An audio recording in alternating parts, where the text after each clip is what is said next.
2 army corporals. The naval officers in question have pleaded not guilty.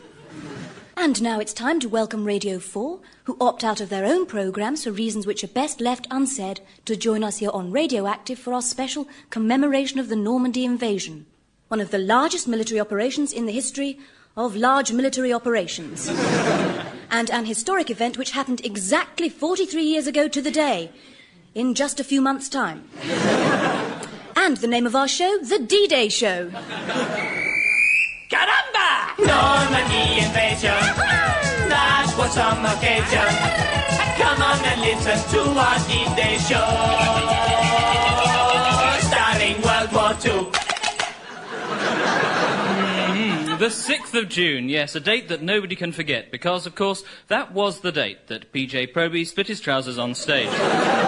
And also, though not quite as well known to radioactive listeners, in 1944, it was D-Day.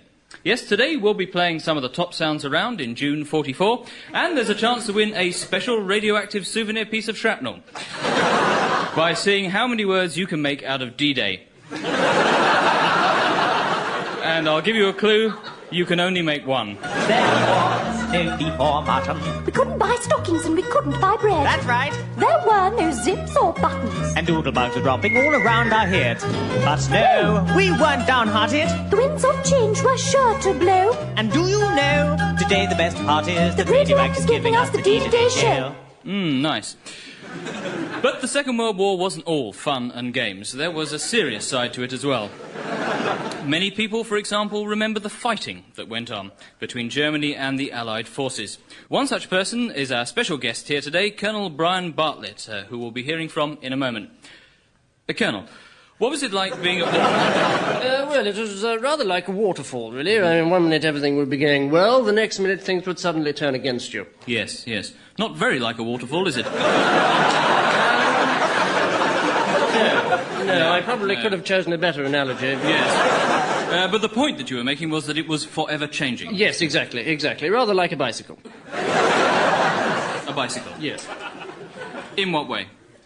Well, OK, not like a bicycle then, but it was changing all the time, that's the point. What's your strongest memory of those years? Well, it was on a bitterly hot day, as I remember. I was standing stretched out on the lawn, and this damn Stuka swooped down right out of the sky like an enormous tractor and opened fire. Got me right in the leg. Still walk with a limp, actually.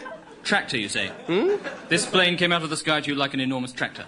I do wish you wouldn't keep picking me up on these things. I'm not a literary man myself, but I was asked by your producer to spice things up a bit with some appropriate similes. Right, I see. Like a biscuit? Yes, he was rather like a biscuit. Short, with glasses. Yes, well, many thanks, and maybe we'll come back to you later, Colonel. Not at all. And maybe we won't. Well, Mike Channell is a man who I'm sure must vividly remember the war himself, and he's out and about, I understand, taking people back to those days. Today we'll take you back to the Normandy attack, which happened almost 50 years ago. In fact, it's really 42, but no one's really going to sue, 'cause no one under 40's going to know. Excuse me, what exactly do you remember of D-Day? Oh, I think they're marvellous things to have in the bathroom. Excuse me, what do you remember about the Allied landings? Well, I don't think they're as good as their carpets. Excuse me, do you remember D-Day in 1944? You see, I remember I was at home having a cup of Ovaltine. This voice came on the radio saying the invasion of France has begun. Well, I was amazed. Were you? Yes, I didn't have a radio. Excuse me, what do you think about the invasion of France? Bloody good idea. Teach it to mess us around with the common market, wouldn't it? Excuse me, sir, can I ask you if you remember D-Day? Yeah, it looks like you can, doesn't it? Sir, do you remember the Normandy landing? The Normandy landing? Yes, D-Day. D-Day? No, I'm sorry, I'm afraid I don't. During the war? The war, you say? The Second World War, yes. No, don't remember that. You must remember the Second World War. Oh, with Germany? Yes. Oh, yes, I remember. D-Day. Oh, yes. D-Day, yes. Dropping yes, all the troops on the Normandy coast. Yes, I remember organising it now, yes. Thank you, General. Forget all your troubles, pretend it's yesterday. It's the end of the war, June 644, it's D-Day. Colonel Bartlett, do you remember the Normandy invasion? Yes, it was rather like a sleepy summer's day in the Cotswolds. Absolutely terrifying. That's right, yes. Yes, I'm beginning to see how your mind works now. Well, now there's a chance for us to hear what really happened with a brief potted history of D-Day compiled by our very own potted disc jockey, Martin Brown.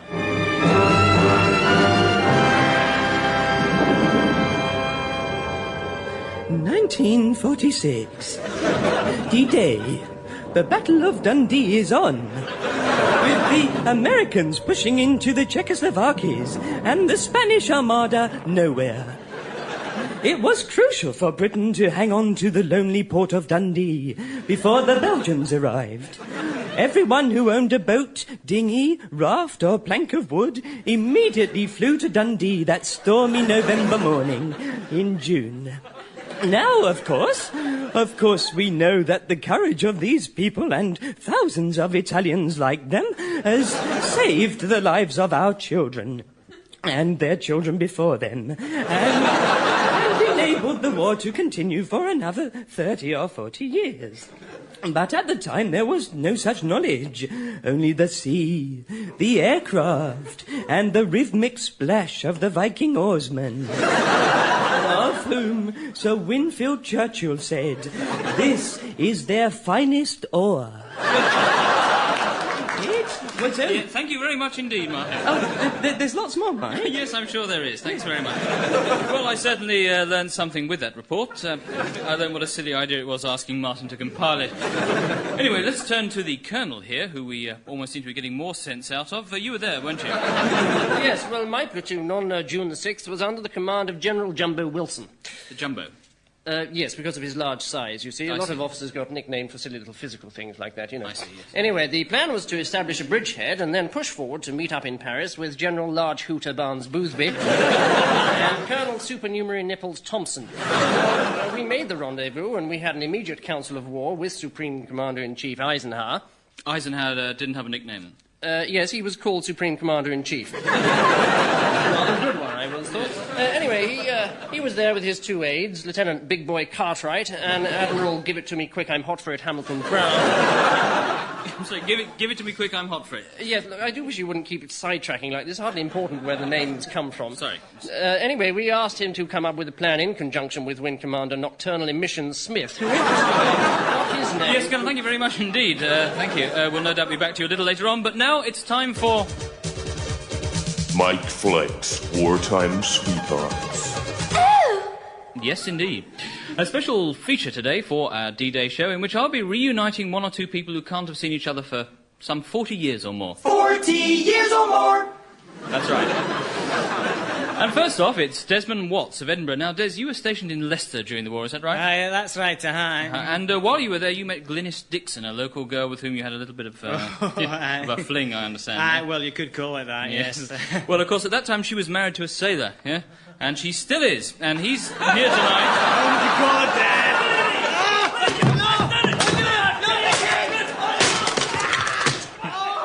Lots of fun and games there.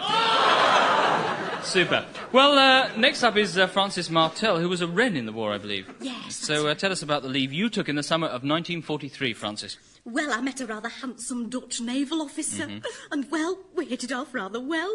Ah, yes, I'm sure everyone knows what you mean, Francis. If that isn't a euphemism for sexual intercourse, I don't know what is. OK, so the name of your Dutch boyfriend was Johan Metgod. Yes, that's right. Well, Francis, we've invited you here tonight because we've traced Johan back to that summer of that year, and I'm here to tell you, Francis, that after Johan left you to go back to Holland, he was arrested on spying charges and shot by a firing squad. Well, you can't win them all, I'm afraid, Francis. Bye-bye. Francis Martel, what a good sport she was. And she and Des have certainly given us a lot of fun. The Yankees and Canadians, the English and Australians, all who played their special part today. We know they'll all be singing, because today we're bringing a radioactive special for D-Day. Well, of course, radioactive hasn't been around forever, and back in the war days, people were forced to listen to the BBC Home Service, rather like BBC Radio 4 nowadays, but slightly more contemporary. But in general, life carried on as normal, as this cricket report from 1941 shows. Welcome to Lords with the good news that the light is exceptionally good for this time of night. In fact, I can see St. Paul's blazing from where I'm sitting. So, Tompkins to Bolter Wilberforce with 2 overs left, coming in from the nursery end, and a Messerschmitt coming in from the pavilion end. And Tompkins looks worried, and yes, he's asking for the sight screen to be moved. Oh, and the Messerschmitt dropping a mortar bomb, and it's caught. Caught by Henderson, and how well we'll remember that catch. And how well we'll remember Henderson. Trubshaw coming in again, and Wilberforce is out. He's out of the ground, and most of the way down the Finchley Road by now.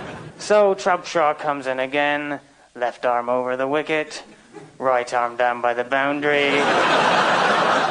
and no ball. That too lost in the attack. And so we leave Lords with the news I've just been handed that I too have been badly hit and am on fire. Help. Fire. Fire. Oh, and I'm not out. And now, Radioactive presents... Commercial time. He's tough. He's deadly. Sylvester Stallone is the Invader, the true story of the Second World War. See him single-handedly rescue the troops in Dunkirk, defeat Rommel in Egypt, and overcome Hitler in a spectacular car chase, all without a single line of intelligible dialogue. Also starring Chuck Norris as Field Marshal Montgomery and Arnold Schwarzenegger as Vera Lynn, Sylvester Stallone is the entire British and American armies in The Invader, the story as it's never been believed before.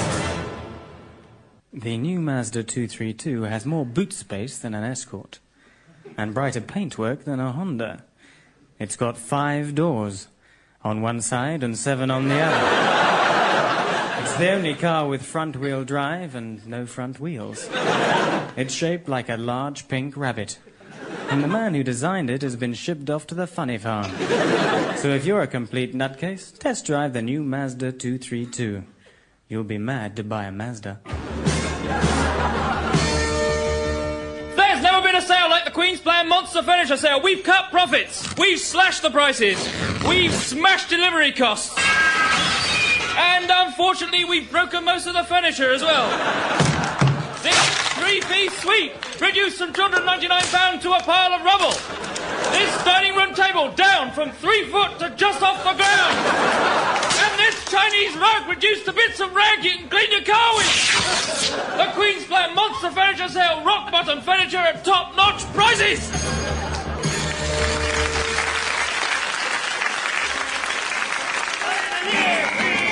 Join us this historical day. March with us on the way. We've got all your regular features as well, but maybe today is your D-Day day. Well, our ever-intrepid Mike Hunt has done his bit for today by taking a party of kids over to France on the exact route of the D-Day landings, and he should have arrived in France by now. Hello, Mike. Hello, Mike. Hello, Mike. Did you have a good trip? Not bad, Mike. Bit primitive. Just 1 or 2 queasy tums. Oh, I see. So you went across on the original World War II landing craft, did you? No, we went Townsend Torrison. And where are the kids at the minute, Mike? Well, they're just reenacting the D-Day landings, Mike. I see. They're pretending to be soldiers, are they? No, they're more repelling hundreds of holidaymakers off the beaches and driving them up the cliffs, Mike. So they're having a good time? Oh, yes. Just 1 or 2 casualties. Casualties? Yes, well, you said when we set out you were expecting a few dead. I said I was expecting a few dedications, mate. Oh, well, never mind, eh? Mike? It's all right, mate. That was one of ours. Ah. As I say, we're rounding up the holidaymakers on the beaches. I see. So you're taking prisoners of war? No, we're not taking any prisoners, Mike. Anyway, the kids have done marvellously well today with their precision bombing of key targets, especially 1 or 2 French farms. That should teach him to be French. Yes.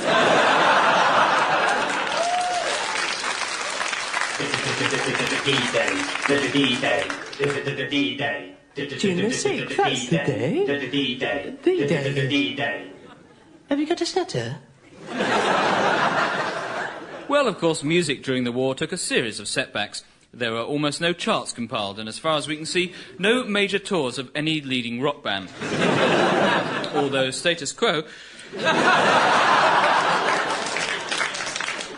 did perform their first farewell concert just before the First World War. But since then, things have changed, and today there's a healthy exchange of groups between Britain and Germany. We sent them the Beatles and David Bowie, and they sent us James Last and Nicole. But the latest German export, Falco, named as a mark of respect after the famous Tottenham Hotspur centre forward, Clive Allen, have already reached number 1 with a tribute to Mozart, and in the wake of the World Cup are set to do it again with a tribute to an even greater German legend. Oh, my word. Not 9 metres by any long shot. Charlton. He was so popular, he was so extrovert, he was the sweeper at the back and now the manager. He was so deadly round the box, so deadly in the air, was the skipper of the team that lost at Wembley. Beckenbauer, Beckenbauer, Beckenbauer, Beckenbauer, Beckenbauer, Beckenbauer, Beckenbauer, Beckenbauer. Franz Beckenbauer. War ein Superstar, had the curly hair. He said that Bobby Charlton was a jolly good player. He was a gentleman, so ahead of his time, and swears Jeff Hurt's goal was not over the line. Beckenbauer, Beckenbauer, Beckenbauer, Beckenbauer, Beckenbauer, Beckenbauer, Beckenbauer, Beckenbauer. Rodney Beckenbauer. Baby, baby, do it to me, rock me. Baby, baby, do it to me, rock me. Baby, baby, do it to me, rock me. Yeah, yeah, yeah, yeah. With a session singers who have nothing else better to do except sing this stupid tune which goes yeah, yeah, yeah, yeah. So now he's the manager of the German team. To win the Weltmeisterschaft has always been his dream. There's a man in the side that's such a good player that he might turn out to be the next Franz Beckenbauer. Rummenigge, Rummenigge, Karl-Heinz Rummenigge, Rummenigge, Karl-Heinz Rummenigge, Rummenigge, Karl-Heinz Rummenigge, Nigge, Nigge, Nigge.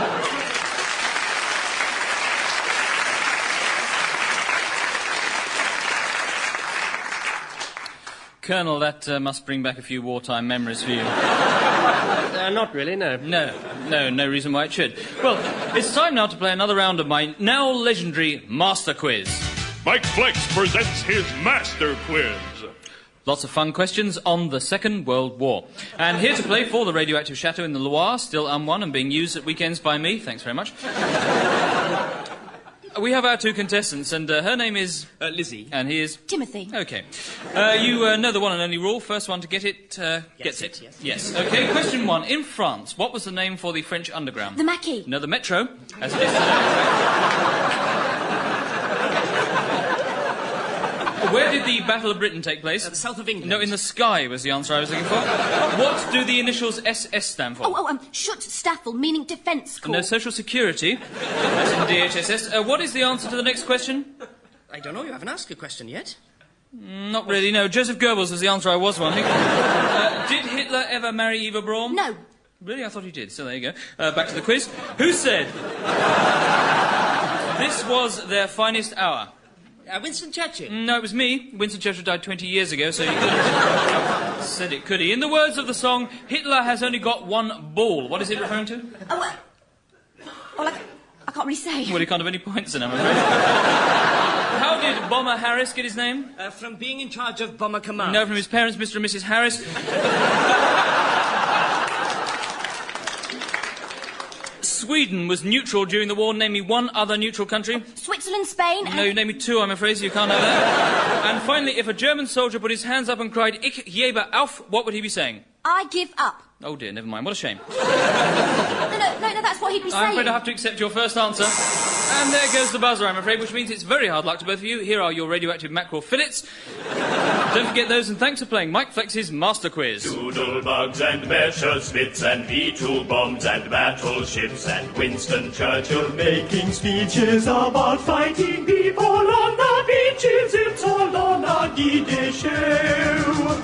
There'll be bluebirds over the white cliffs of Dover. The song that for millions epitomised Britain during the war. Sung there by its composer Yip Walensky. Hi. How you doing? You'll have a nice day there, you hear? Yep, you're not actually English, are you? No, sir, but I felt I knew enough about England to write that song. What about the first line? There'll be bluebirds over. Yes. Now, as far as I'm aware, there have never actually been any bluebirds outside America. That's so. Well, maybe a little slip up there, but the rest of the song is certainly all about England. Yes, that was because your publishers changed it. But if we can look at the original version, the next line would have been, there'll be buffalo roaming just outside Godalming. Godalming. Have you ever been to Godalming, or Godalming, as it's called in Surrey? No, sir. No. And what about the second verse? There'll be blueberry flapjacks. That's the traditional English breakfast, Is you it? know. I see, yeah. Yep. And Pepsi and Gulf Slacks. Tomorrow, just you wait and see. The shepherd will tend his sheep. Yeah, I think that's all right. Yeah, the cactus will bloom again. The Cumberland cactus, yes. Yeah, and it ends, and England will go to sleep, and we probably have to bail you Lyman's out again just like we did in the first war. Fine. You probably do not remember it, or you forgot. But though it's quite a time ago, we're bringing you the D-Day Show. Colonel, turning to you briefly before we move on to something interesting. Well, perhaps you could tell us of your memories of the invasion. Well, we started with two plans of attack. The first involved the construction of a channel tunnel. This sadly founded on the impossibility of getting the Germans to agree a cost and starting date of their... So to soften them up a bit, we launched a bouncing bomb, a bomb which bounced over their first line of defence and did not actually burst on impact. Unfortunately, it did not actually burst at all, and was last seen bouncing off towards Australia, so not entirely wasted. No.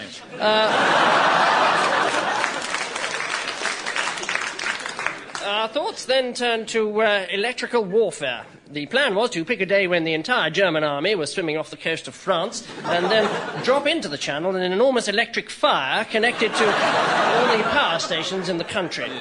This plan was sadly rejected at the last minute on the grounds of being moronic. Finally, I came up with a bold, exciting plan of my own. It was based on the Battle of Hastings. It had worked before, and above all, it had the great advantage that Hastings was in this country, therefore making the whole invasion bit a great deal easier. Yes. We wouldn't have to cross the Channel or enter into combat with the Germans, who many of us at the time thought to be frankly hostile to us. And you submitted this plan, did you? This is the plan I would have submitted, yes, but sadly I was unable to, since at the time I was under severe confinement in Broadmoor. Radioactive D-Day Show. D-Day Show. And now, the Radioactive Repertory Company presents a live dramatization of The Longest Day. June the 16th, 1944. Day. D-Day. The troops were all set to invade Norman. D-Day. Light was to invade Normandy. Daylight was breaking. The landing craft was silent. Those aboard thought then of the heroic words of Tennyson. Into the valley of death rode the 6 o'clock. Rode the 600. And then the silence was broken as the hatches hit the water and almost 500,000 men struck out for the beach.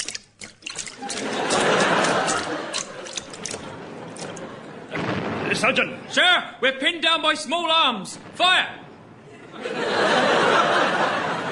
We're pinned down by small arms. Fire! Take out that pill! Box on the hill! Take out that pillbox on the hill! Okay, men. We go!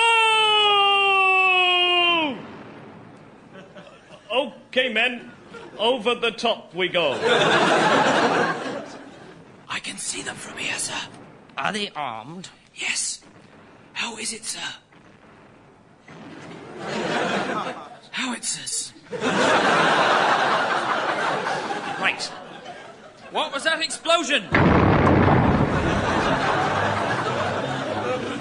And so the battle warren.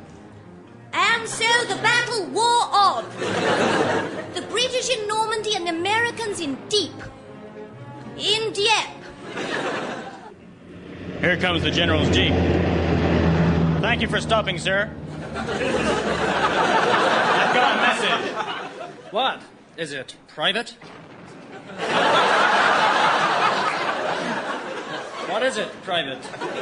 The British. They've met with French resistance. They've met with the French resistance. But they need someone to help them tackle the Germans. The German SS. What about a company? What about a company? Okay, sir. I'll take the message over. Look out. Okay, sir. I'll take the message over. Look out. So the Allies carried the D-Day. Carried the day. Victory was certain, thanks to the brave men of Her Majesty's Fighting Corps. Fighting Corps. Well, that just about concludes today's trip down memory strasse. Join us again next week when we'll be looking at 1914 to 1918. That's in the rock and roll years.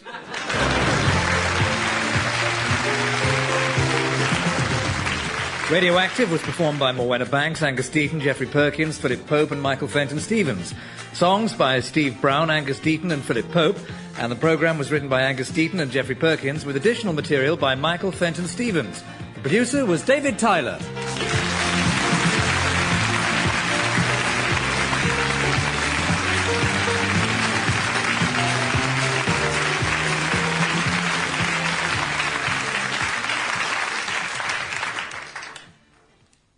In a moment on Radioactive, it'll be time for the news, read by Nigel Pry with subtitles on CFAX.